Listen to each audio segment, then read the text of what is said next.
Welcome to Inner Peace with Dr. Reese, a program that can help you become liberated in the modern world. Now, here's your host, Dr. Kevin W. Reese.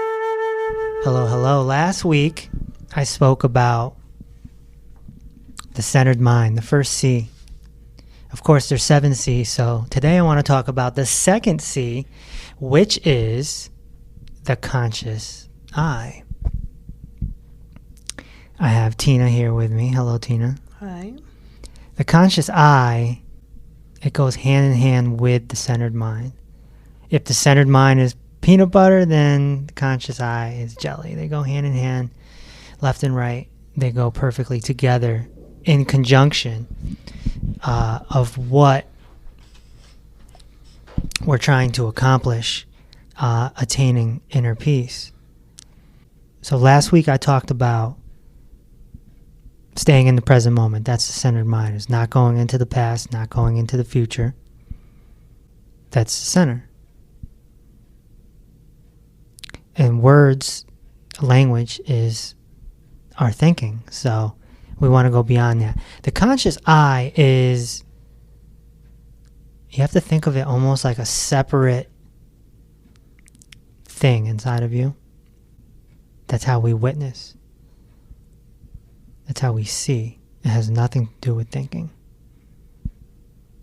It's when you see that beautiful red rose, the conscious I is it doesn't identify it as a beautiful red rose.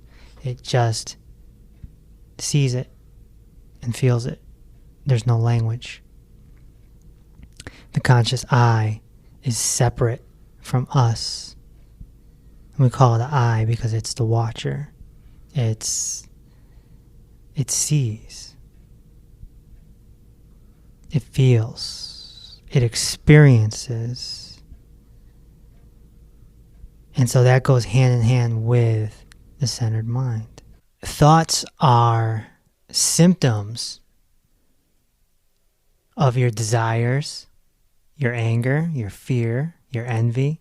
These are the qualities that I spoke on at the seminar. These are the blockages that block the sunlight from getting into your garden, right? We talked about the glass dome around the garden, and the sun can't get in properly because it's blocked by these things. And your thoughts are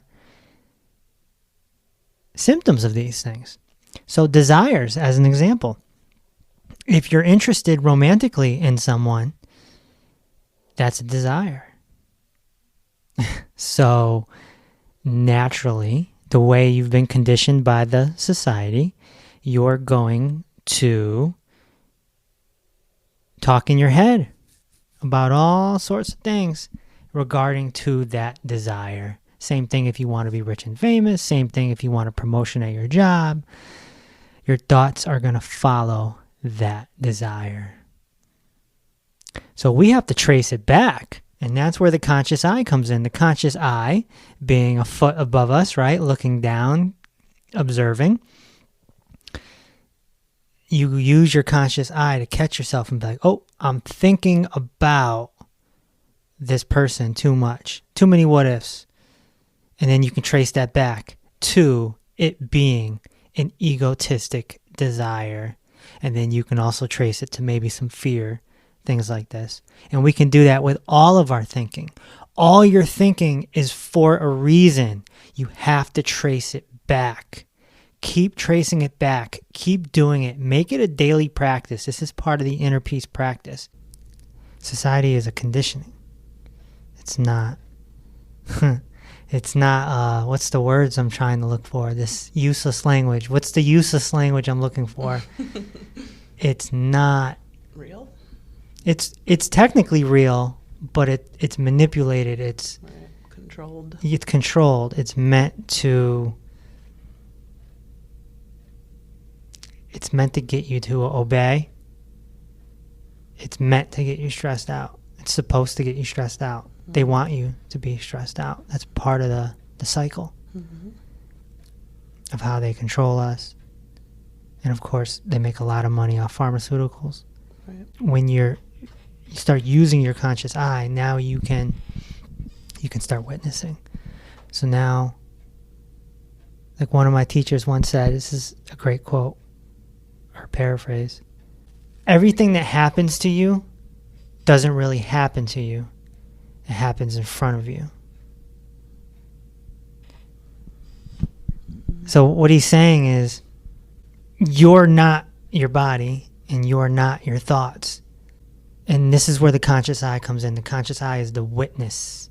So you think about like an imaginary eye in your head. Whatever, you can imagine it or not. It's up to the individual. But just imagine something else, a little sun or a little eye or whatever you want to visualize. You have something in you that witnesses and experiences and feels. It doesn't think. It has nothing to do with thoughts. It has nothing to do with language. And it's separate from what you think you are or what most people think that they are. So if you're going through a tough time, that circumstantial situation is happening in front of you. It's not actually happening to you. The conscious eye, it's a practice. It's a practice of witnessing everything, including your thoughts, probably most importantly your thoughts. So like I drew on the whiteboard at the seminar, your thoughts go in like waves. Think about like a bunch of waves, just up and down and up and down and up and down, and each wave is a thought. And the conscious eye is what watches the thoughts, because you're not your thoughts.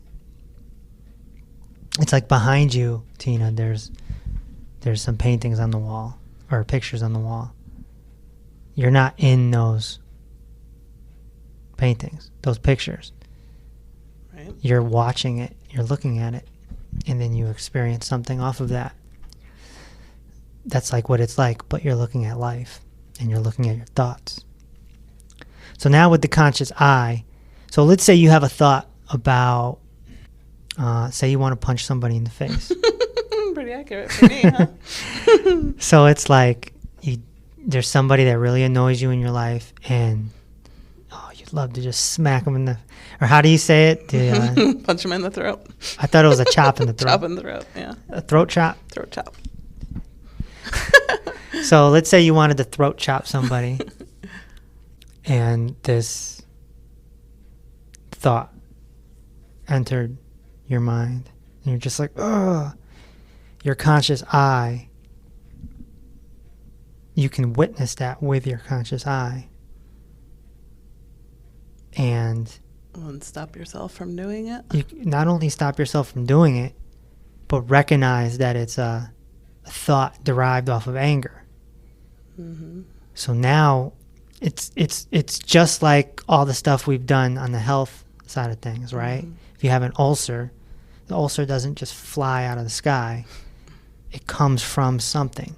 Mm-hmm. There's a thread for every symptom. So you can think of these thoughts as symptoms, and you can trace them back to a root cause. So you would do that with your conscious eye. So this is far deeper than any therapist will take you, because they don't want to cure you. Mm-hmm. They want you to keep coming back. So you would feel that anger. You have the thought of the throat chop, and your conscious eye sees it. And you don't want to judge it. The conscious eye doesn't judge it. Doesn't have an opinion of it. It's just recognizing it, witnessing it, and moving on to the next. It's like, I think I said this at the seminar, the example or analogy I gave was, it's like redirecting a 5-year-old. Yep. Anyone that's ever had kids or is around kids, they're an uncle and aunt, whatever, or a teacher around preschool kids or kindergarten kids, you have to redirect kids a lot, right?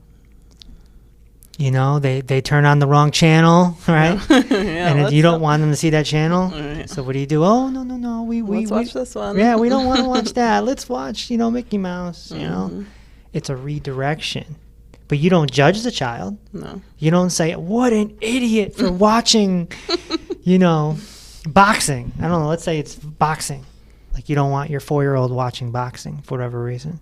You recognize the anger, recognize the thought. You don't judge it. You redirect it because there's going to be another thought or feeling coming any second now. And it continues and it continues. So the next one might be fear. It could be fear. That's like the mommy syndrome. Like a lot of moms are just full of fear. I know my mom is. Just everything is like, oh my gosh. If you're going to pick those bushes up, make sure you wear gloves because there could be poison ivy.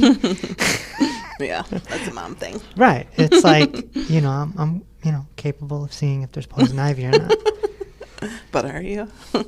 So it's kind of like how they say the conscious, you have the devil and the angel on your shoulder. Kind of. But there's no devil. Right. It's just one. Non-judgmental. Right. But the example is good. There's an I inside of you that is just there observing. And we need to observe our thoughts. We don't need to get in deep into them. Some people have violent thoughts beyond throat chopping. Some people are so depressed or upset with life, they may have visualization or thoughts of being in a car accident or being on fire. There was a guy that just set himself on fire. I think it was yesterday at the White House. Yeah. Oh, really? Yeah. He was sitting on the lawn on fire. Somebody that worked there? No. Just somebody Just like some random guy? Yeah, some random guy. And I don't know his situation. But, some people have these thoughts. Mm-hmm. And if you keep having them, eventually you'll follow through on them. Yeah. Some people have the suicidal thoughts, right? Mm-hmm. The conscious eye can witness all of these thoughts. Perversions is another one. America loves them some sex. Mm-hmm. That's why we have so many people. True. So, these perversions, the more we watch television, the more, obviously, pornography is very easy to get now. It wasn't like when I was 12 and 13. You had to steal Dad's VHS tape. VHS tape. Now, I would assume kids can get it right on their phone. Mm-hmm. So, it's only going to take watching that once or twice to start getting these thoughts, right? These pictures in your head. Same thing with watching violent movies. The violence is video games. Mm-hmm. So these are 3 examples right away. The television and movies, the pornography, and the video games are all hitting us with sexual thoughts, violent thoughts, anger, fear, all sorts of things, and they're being conditioned into us, and it's changing. It's making us not who we really are. It's making us very mechanical.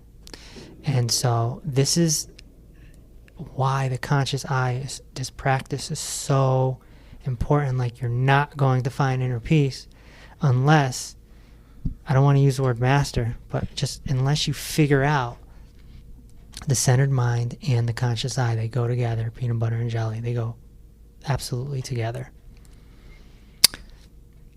Observing these thoughts. And that's what meditation is all about. Meditation is about nothingness. It's about getting to a point where we stop thinking. Because that's where the bliss is when we stop thinking. One thought leads to another, to another, to another. And it's like avalanche. Mm-hmm. You start thinking negative at 8 in the morning and you don't stop, you're going to be miserable by 8 p.m. Mm-hmm. And you're going to be like, I had a bad day. Right? Did you have a good day? I had a bad day. It was horrible. Yeah. This is called taking life too serious. Too serious. The more you observe it, the more you can keep moving on from each incident that happens, and moving on and on and on. And, you know, after 2, 3, 4, 5, maybe 6 months of doing this, it starts going away. The thoughts start going away. So how do you... Because you're reconditioning yourself. Right. Or you're unconditioning yourself. You're unlearning. It sounds really overwhelming to people. We have to undo everything that society has shoved down our throats. And this is a C later on, clean living. But, you know, we have to get off. We have to stop watching the TV shows. It's like, it's a lifestyle change. This is a complete lifestyle change.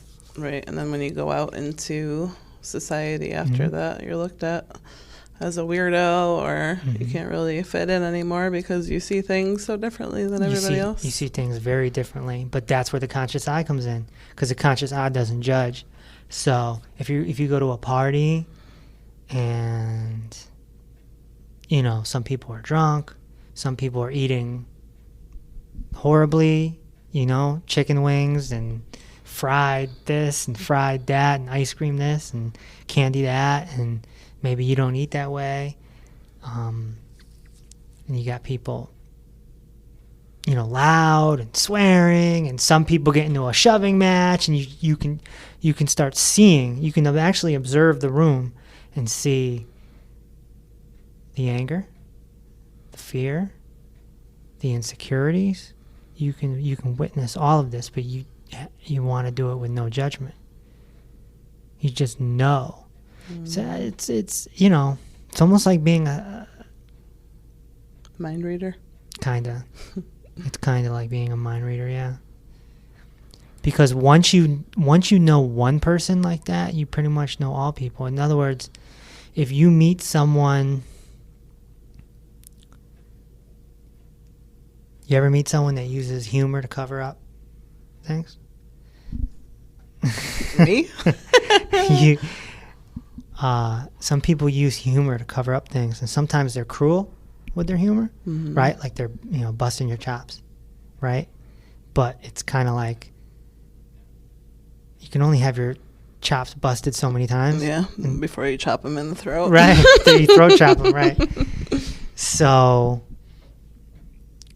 once you meet one person like this, you completely recognize it when you meet another person like this. Right. And even though they may have different personalities and different upbringings, it's almost like people are thrown into these categories. Like, oh, this person's really angry. You know, maybe they had a horrible childhood. You know, maybe they're mad at dad, or, you know, they got a divorce and they're just really salty about it, or, you know, and then this person's really scared about everything, you know. And there's reasons why people are these type of ways. So you just accept them, who they are. But you just don't want to get sucked into their vacuum, you know? You don't want to get sucked into their world. So yeah, it's like you do kind of become an alien. You can become very different. Nobody needs to know that you're different. But well, clean living would be eliminating those people out of your life, though. So. Well, you don't have to eliminate the people. You just eliminate the activities. So if, you know, I feel like we're skipping C's here. But yeah, if somebody wanted to go see the new Aladdin's all right. It's somewhat positive. Yeah.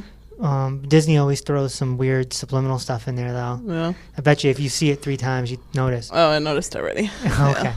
But if you went to go see the latest, you know, thriller, right? Mystery thriller or whatever, there's going to be violence. There's going to be fear, right? Yep. The guy's sneaking up, and there's always the music, right? It's like some sort of, you know, what would Jaws be without the music, right? Right. What would Michael Myers be without the music? So there's, you know, you want to turn that off or down. That's all. It doesn't mean you can't hang out with the person. But yeah, I don't want to skip C's. then we'll have nothing to talk Sorry, about sorry. once the clean living comes. But the conscious eye, just observing everything. It's most important that you observe yourself. This is your intuition. This is your, you know, this is part of your inner life. You know, it's not your outer life. Is it the voice that you can hear in your head? No, the voice is just, it's just language. It's just language. Well, it's your conscious too, though, because it's telling you what's right or wrong. No, the conscious eye will know what's right or wrong. The conscious eye doesn't talk because language is man-made. So It just observes. right. I mean, how many languages do we have in this world? Too many. I'm curious. Can you please Google that on your Sure. phone while you got it there? If I was speaking Arabic right now, how many of you would know what the heck I'm saying? And would it still impact you in any way? Wow, there are roughly 6,500 spoken languages in the world today. 6,500 languages. However, about 2,000 of them have fewer than 1,000 speakers. Most popular is Mandarin Chinese. I didn't know that. Wow. So that's a lot of languages. Yeah. So now all of their voices in their head are all different. Yep. So that just shows you how fake the voice in your head is. Because if you didn't know language, you wouldn't talk to yourself. It would be impossible. You'd be like a dog, right? Now you would just feel and experience. What you're describing with the is it right or is it wrong, the voice in your head, that's you judging. It's coming up with an opinion. Should I do this or shouldn't I do this? You're trying to solve a problem. I talked about that with Keisha on the last episode, where that's really the only reason to talk to ourselves is when we're trying to solve a problem or make a big decision. That's the only time we need to think. That's the only time we need to think. We don't even need to think right now, really. Talk whatever comes to our head, you know. But the conscious eye has no language. It just observes. It observes like a police officer on the corner watching everything that's going on at the intersection. You know, oh, he ran a red light. Go get him. Oh, here comes a woman walking two dogs. You know, Staying in the moment. staying in the moment. The conscious eye is always in the moment. It's just a regular person doesn't know they have this ability to observe. People think that voice in their head is dumb. It's not. It can't be. It's impossible because you were taught language.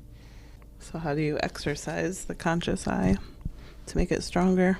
You just keep using it. You just keep using it. You keep observing. You got to do it every day. You got to do it every moment of every day. It's like we're aware of our bodies, right? You said your back is bothering you, right? Okay, so you're aware of that. Because I could feel it. Because you can feel it. Exactly. The conscious eye is really what's observing that. But when you start thinking about it, that's not your conscious eye. It's separate. That's your mind just yakking away. There's nothing to really think about except for when you go to solve the problem. All right, what am I going to do? Am I going to go to a masseuse? Am I going to eat better? What am I going to do? That is the only use you need for thinking. But when you think about it and you get aggravated and you start talking to yourself, this is so stupid, I'm so upset, why me? Now you're just adding to it. Like Gautama the Buddha once taught. He says you get hit with two, if you do that, you get hit with two arrows. The first arrow is bad enough, right? You're hit. And then 1 minute later, because you're overthinking it, A second arrow. So thinking about it does nothing. It causes more disturbance, anxiety, anger, fear. But we're not our bodies. So we want to become nobody. And that's an important word, because when you split it up, it's nobody. And that's where meditation comes in. Meditation is the workout, so to speak. That's like going to the gym, but it's for your conscious eye. So that answers your question from a few minutes ago as well. We need to meditate as much as we can, at least twice a day, and every moment that is possible. Every moment that's possible. So is that a way to exercise it? Like if I think way too much and stress or fear about the future or try to overanalyze things. So when I catch myself doing that, that's my conscious eye, and then I stop and meditate. Right. And sometimes all it takes is a 20-second meditation just to bring yourself back to reality and concentrating on your breathing. Always through the nose. The only time we need to breathe through our mouth is when we need extra air, which is when we're exercising, basically. That's it. So we can control our heart rate through our breathing. We can control our thoughts through our breathing. So breathing is the bridge to the inner life. And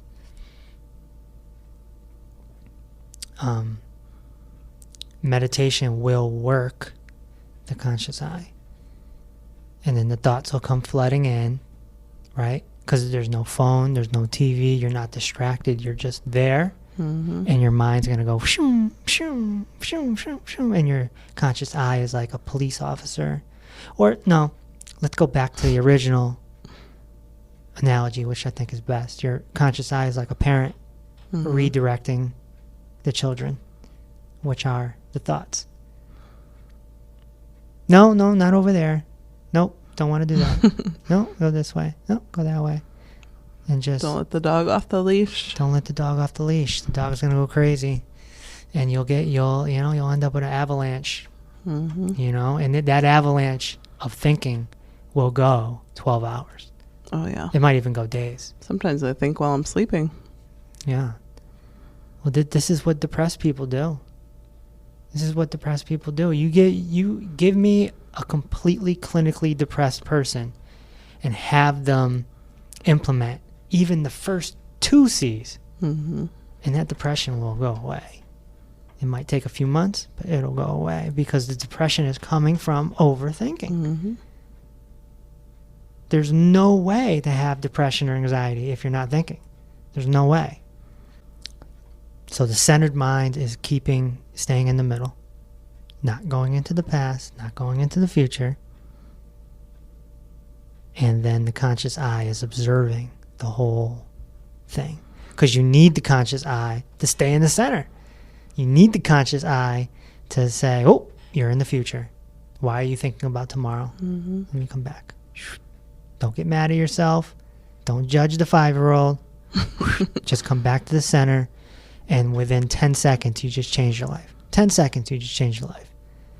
Instead of going down that path and creating a avalanche of thinking. So the perfect, centered person right now would be such as yourself. What are you thinking about right now? Just what you're talking about. That's it. Or if we weren't doing this podcast, we would just be sitting here like, okay, that wall is gray. Chalkboard is there. Yeah. Well, not even that though, right? You're right. You don't identify it with words. So it's not a gray wall. It's not even a wall. It's just some solid structure. There's no reason to identify it. You've already seen it your whole life. You've seen plenty of walls your whole life, all the way down to 1 year old. You saw walls all over the place. You know everything there is to know about that wall. You know that if you run into it, it's going to hurt. You know that if you punch it, you'll break your hand. You know that You know, you've seen different color walls. You know somebody built it. You know whether it's wood or concrete. There's nothing else to know. There's nothing else to know about anything. Dogs, cats, walls, cars. There's nothing to know. So when I'm at work, I have to be thinking about, you know, the tasks that I'm doing. Sure. And that's problem solving. You just stay in the center and you can concentrate on the task and you do the task as best as you can and you don't become attached to the results. But if you do the best you can, then, you know, you want to do a really good job and you do it centered. You do it centered. And if you're at home on a day off, sitting out in your backyard, then you just sit and enjoy the beauty around you. Right. You don't think about work or tomorrow unless you have to solve a problem. Some would say that might be boring, but really it's blissful. Blissful. Yeah, the hippies had a saying called blissed out. And that's what it is. If you can go outside, watch the grass grow, and the trees dance. And you're not high. You're not high. You're doing something right. You're not high. You're just observing with your conscious eye. You're not identifying it as grass. You're not identifying it as a tree. You're not identifying the wind. You're just experiencing it. And really focused on your breathing. Then that brings you to a blissed out place. No drugs needed. But people that are on drugs, that's kind of what they're reaching to, right? Right. Or people doing extreme things. Bungee jumping. Boxing. Rock climbing. Somebody put me on to this. Because you have to be in the moment. Yeah. Somebody put me on to this documentary the other day called Free Solo. Give them a little plug. It was about this kid who he climbs almost straight up mountains with no rope. So he can die any moment. But this puts him in the present moment. Now, he may not realize that. You see what I'm saying? To him, it's a thrill. He's trying to conquer his fears. He's trying to get to the top without dying, right? But the whole time, he's in the present moment. He might have quick flashes of something, but he can't sit there and dwell on yesterday or tomorrow. Right. And that's why people want to do stuff like that, because they're searching for that feeling. Right. One of something that happened to me, probably 5, maybe 6 years ago. I went on a date and we went to a Halloween haunted house thingy-majiggy. And I didn't enjoy myself because I was in the present moment. How can you enjoy people trying to scare the crap out of you? But nobody could scare me.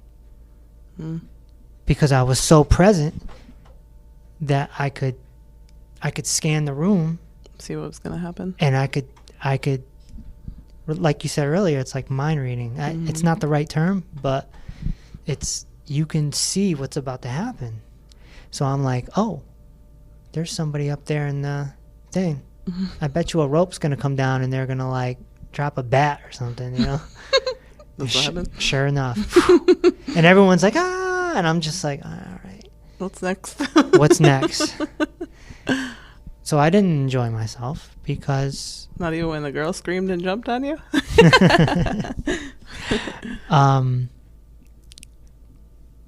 Yeah, I was just present. I had a centered mind through that.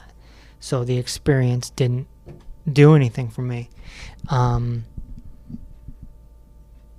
people aren't aware of this. So they want to be scared. They want to go bungee jumping. They want to jump out of a plane because they want to be thrown into the present moment and feel blissed out. They just don't know that that's the reason why they're doing it. It's like eating ice cream when you're mad. They don't realize that they're covering it up by using comfort. Like, oh, my taste buds are, and then an hour later they're, in the bathroom, Regretting diarrhea it. or something, you know? It's like, Yeah. you know, you sacrificed your health for comfort. Mm-hmm. And a lot of people don't realize that. So there's these things that people aren't aware of. And again, this comes back to the programming. And this is why the Eastern world is so different from the Western world. The Western world is completely programmed. And some of the Eastern world is too. Mm-hmm.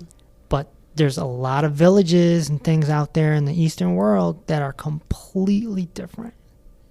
Completely different. And it's much worse now with social media and all that controlling Sure. us, Sure. even more than TV. Yeah.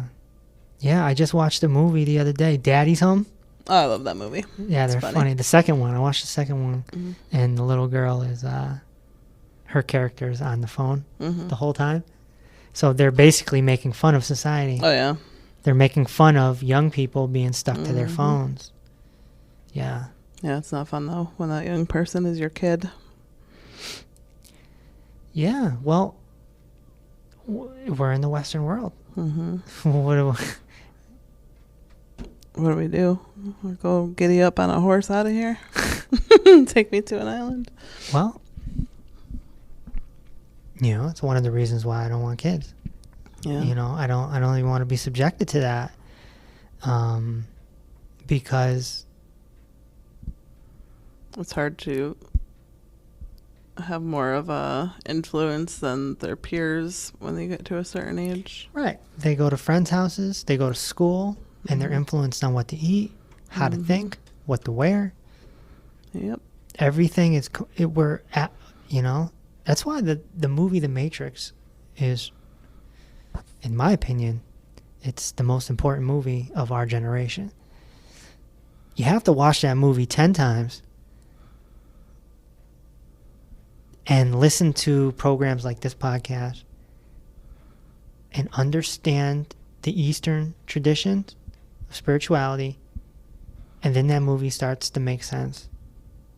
It's beyond a science fiction movie, way beyond a science fiction movie. It's based on Maya. Maya is the illusion of life, which is the Eastern term, Maya. It's all there. It's like we're in this illusionary dream world, and we're just completely programmed, and they just want you. They want you to live to 80. It's okay. They're like, okay, it's okay to live to 80, but you're going to spend the last 40 years of your life sick and on prescription drugs. Mm-hmm.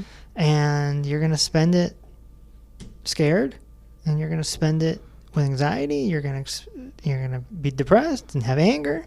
And even when you do have fun, it's going to be a little stimulation, you know, a little sex here, a little ice cream there, a little bungee jumping here, you know, a little going fast on the highway here, a little trip to Disney with the family here. It's like these little moments that come and go just to keep you stimulated, to keep going. Right. But then in between these stimulating, exciting moments, it's miserable. And that's because people aren't centered, don't have a centered mind, and they're not using their conscious eye. In order to watch the grass grow and watch the trees dance. That's it. That's it. Watching the grass grow and the trees dance. Now, that's a good name for a book or a podcast or something.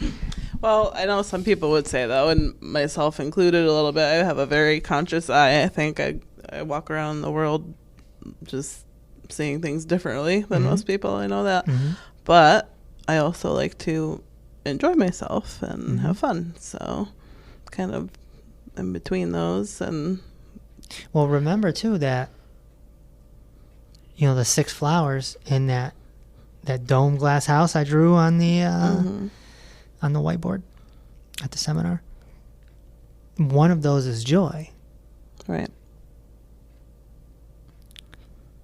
But the whole purpose of it is to have joy without doing things. Again, Yeah, just be like that all the time. again, back to the grass and the trees. Mm-hmm.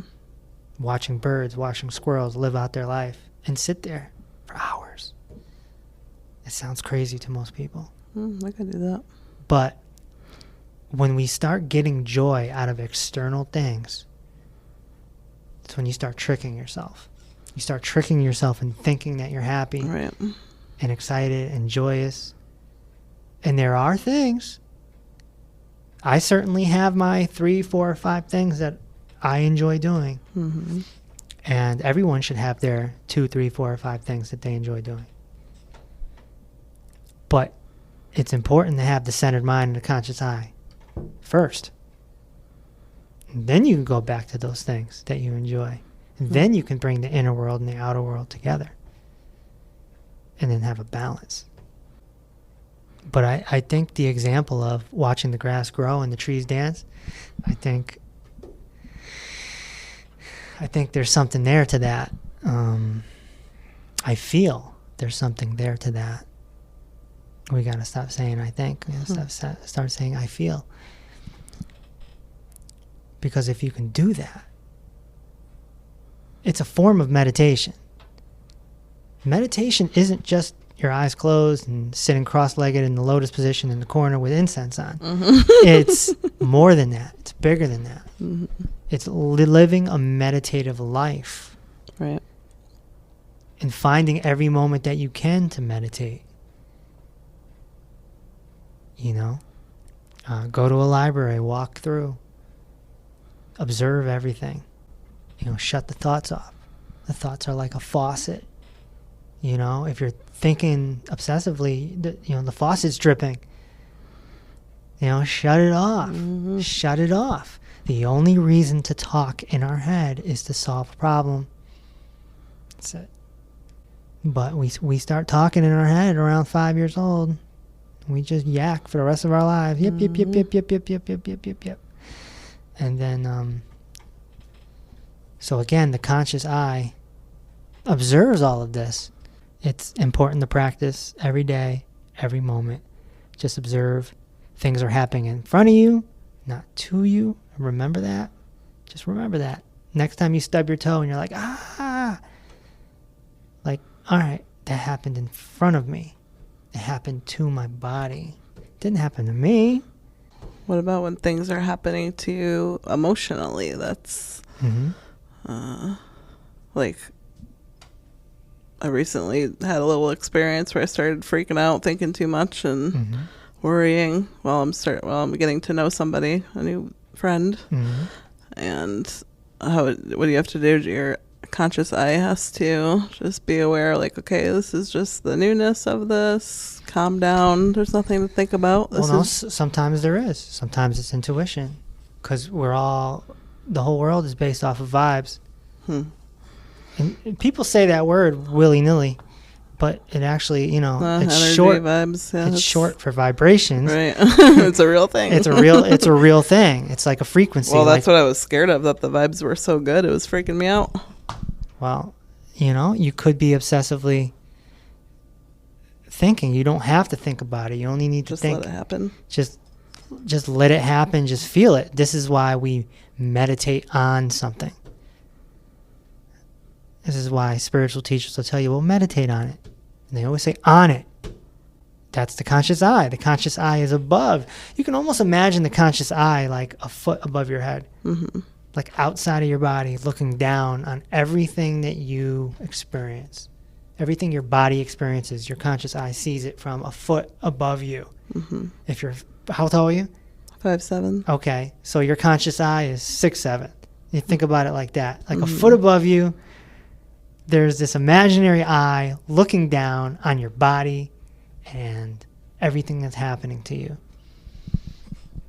And it feels vibes. Mm-hmm. It feels vibrations. Somebody comes in the room who's you might get a ooh. Yeah. you might get one of those because they're carrying anger or they're carrying skeletons in their closet. Yeah, the vibrations are real. And it's not just humans, too. It's flowers and animals. Squirrels. That's why dogs don't like certain people and stuff like that. They can feel it. Sure. The motive is to get your inner and outer life together. Your outer life is your body and your circumstances. Your inner life is something totally different, right? Your inner life is formless. It's wordless. It's timeless. It's opinionless. It's genderless. It's just this ball of light controlled by the conscious eye. And it's important to get that in order. It's more important than the outer life. But if you can get them both in order, man, I mean, you're going to live a blissed out life. And just floating around on cloud nine all the time. Yeah, and be in society, but not of it. Because we're kind of forced into society from a young age. Right. Yeah. Right. We're born right into it, but you don't have to be of it. Right. You don't have to be of it. You just don't. People think I'm nuts because I don't celebrate holidays. I screw up the Monday holidays all the time. Yeah. Even though I reminded you, you still did it. You know, I'll go to the post office on Columbus Day and figure it out the hard way. And Memorial Day. And Christmas. Day. Well, not Christmas. Well, sometimes Christmas. Yeah, I just, I'm not. Yeah, but some people still want to be of the world in that way. So, but you still can be. You still can be. But it's good to get it in order and then come back to it. You know? It's like, go away to an ashram and get your life together and then come back and that's one way. Right. That's one way. You don't want to stay too long away because Yeah. then society will scare the crap out of you. And you'll be like, oh my God, I don't want to be here. So that's kind of how I am. But it's like, me growing up a sports fan, I gave up football for almost 2 years, many, many years ago, as I was going through my transition. I wanted to see what it was like without it. And I wanted to get away from it. I love football. And as I progressed, I came back to it. And now I watch football. It's, I root for my team and I'm into it. It's my little soap opera that I follow. I find it much more non-toxic than movies. Game of Thrones is going to be more toxic than watching the Giants play. Yeah. You just don't get into the riffraff of it. Right. And I turn it off during commercials. But that's where the programming is. Right. That's where they tell you what to eat, what to drink, how to think. Yep. What drugs to take. Sure. Yeah. So I'm just using that as an example, using myself as an example. I walked away from something I love and then came back, circled back around. And the Giants had some really bad years there, so it was easier. It was easier, but Go Patriots, go Patriots. Yeah, so I hope our words find somebody's ears to enhance their lives, and the next episode will be the third C, which is confinement. So we'll talk about that. And the first 3 C's go together very nicely. So, peanut butter and jelly, and then confinement can be the bread. It becomes a sandwich, the first 3 C's. So, yeah, you can go to drreese.com. That's doctor spelt out, and see everything you want to see. I'm going to start putting up seminars for free. All the stuff I used to charge for back in the day, I'm just going to throw it up there for anyone that wants it. All the seminars, all the webinars. Of course, you can get the books through there. And you can see the Inner Peace with Dr. Reese seminars on YouTube now. And, of course, it's episode number 1 on here. But the video is on YouTube. So, yeah, look into everything. And educate yourself. Stop conforming to society. Yeah. But do it delicately. You basically have to detox your life. We have to detox our bodies and our whole life. Inner life, outer life. So, thanks for joining me, Tina. Thank you. I'll talk to you soon. Walk with peace.